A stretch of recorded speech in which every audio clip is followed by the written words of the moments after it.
Evening this has been, and how about a nice round for Bill there, setting this up and getting us all working.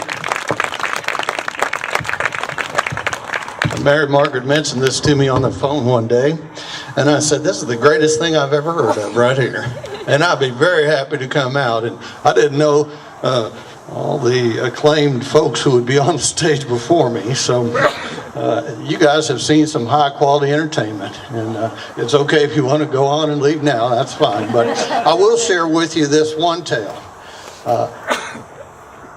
Coming down here this evening, I was out of town and I raced in on the freeway, and I had to get off the freeway as quick as I could and get back into places like Three Rivers and George West and Kennedy and places like that. You don't see Texas from 37. You need to get off the road to see Texas. And looking up this evening at these stars, this story, The Headless Horseman of the Mustangs, fits on a night like this. We've just had Halloween.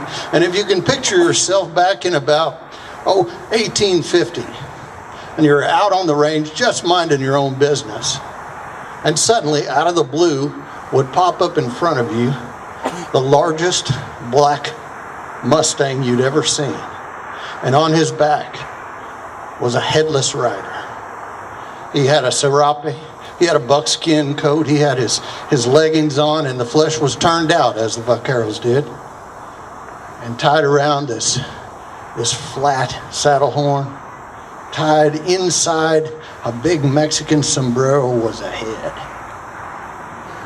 This Mustang would take off, and he wouldn't be seen again for weeks or months. You might never even see him again, but you'll remember that day you saw him. Some folks saw him and said, you know, that sombrero had gold bullion around it. And some folks saw him and said it was just like a flash of black light moving across in front of them. And it really didn't matter when it was. You might be a hunter out in an arroyo, and you just stand up, and it would be the crispest morning of the spring, and there it would go. And 40 miles later, and at dusk of that same evening, a simple lone rancher would see that same black Mustang charging across an open plain. Now, the Comanche, they were very superstitious, and they steered as clear as they could from this headless rider. And most of the vaqueros and pastores, they weren't quite as superstitious, but they knew that a man riding a black stallion without a head was not a normal thing to see. And they didn't waste any time in his company. Now, that Mustang he was on was blacker than the darkest night. And even as he approached other Mustangs, even those Mustangs knew better than to hang around that Mustang with that headless rider. Just about the only ones who really weren't scared so much were the frontiersmen. And there really wasn't anything out there that would scare those guys. In fact, they would see that big black Mustang and that headless rider, and they'd just whip off a rifle shot right at it. Most of the time they hit it and it passed right through as if they were shooting at a paper target. Some of them came away with a little feeling of awe at having seen that. Enough of them got together once, about a dozen, and they said, we're going to put an end to this mystery. Maybe it was the devil, as some people said. Maybe it was Lucifer himself. Some people thought he was a patron who was the guard of the old Candelaria mission mine. But these guys decided they were going to put a stop to this mystery once and for all, and they cornered him down at Bullhead, down on the Nueces. And a couple of good shots took that black Mustang down to the ground, and they rushed in, and there, tied on as more powerfully than they'd ever seen anything tied. In fact, it took knives to get the ropes off, was the carcass of an old Mexican. And underneath that sombrero that was tied on that horn was a bleached white skull. Well, they had sure solved the mystery. Well, they'd solved half the mystery, as it were. They'd solved what it was. but nobody knew how it had come to be. How had that carcass been attached to that horse so firmly? And how had that head been attached to that saddle horn? And why was it continuing to roam the range?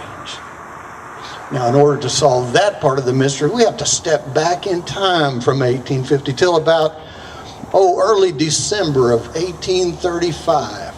Sometime maybe a week or two or three before that call went out, who was going to join old Ben Milam down in San Antonio.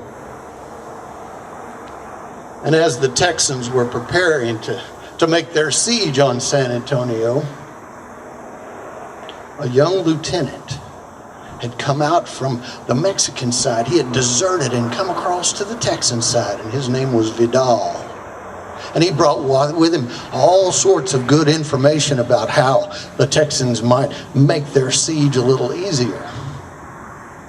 And everybody took him in basically at his word that he had deserted. And there was one among them, though, who took special notice of this small Vidal. He watched his deft movements and his sharp little eyes darting around. And that man was Creed Taylor. Now, Creed Taylor was in that band that was going to make that siege, and he had done many tasks over the years, and he was counted on to be a good man and a solid man, and he was the kind of man you needed when you were about to fight someone, or you were about to build something, or you were about to just have a good old time. Creed Taylor was the one you wanted with you. Well, after some time in that San Jacinto little deal in San Jacinto had worked out the differences between Mexico and Texas, most of the soldiers went on about their peaceful endeavors. Now, for Vidal, the peaceful endeavor he chose was horse thieving. Now, that was dangerous business in those days. For even thinking about something like that, you could be shot. But Vidal was so good at it, and he had such a fine technique, he would even, it was said that you thought Comanches had stolen your horses after he was done. And he had found himself some Confederates, and he had put together an entire band of horse thieves. He was commander-in-chief of these horse thieves. And they would work both sides of the Rio Grande, and they would take horses all up and through this area, and they would run them even as far away as Mississippi and Louisiana. One fine spring day, they decided they were going to take a few horses from up the Guadalupe settlement along the San Antonio River. And they picked a fine day for it because most of the people who had lived at that settlement were off to the north chasing Comanches who had already taken some horses. They stole in and grabbed a passel, and they were headed back to the south. Well, most of the residents had taken off to the north after the Comanches, but left behind there at that settlement happened to be one Mexican fellow named Flores and one Creed Taylor. Now, some of his horses had been taken, but he had decided to stay and watch over things as everyone else was gone. And when Vidal and his men stole those horses and headed south, Creed Taylor and Flores headed out after them. And they trailed them and trailed them and trailed them. And they came to the Frio River. They met up with their friend, Bigfoot Wallace. Now, Bigfoot, as you heard earlier, he was not the kind who was going to step away from upping someone who needed to be upped, especially a copperbelly like Vidal. And he joined into this chase with a whole bunch of fun and joy. And they headed off, and they kept going south, and they trailed and trailed and trailed and trailed. Finally, when they hit the Nueces, the trail started to head to the north. And they followed along carefully until they came to a little rise, and they saw some smoke wafting up from the trees. And they thought, well, Vidal has obviously felt that he has taken off enough, and he's had enough of a head start that he's not even going to worry about getting caught, and he's built his fire right there on the ground for all to see. So the three men dismounted, and Taylor, he struck out carefully, keeping the horses downwind, and he saw that one man who was guarding on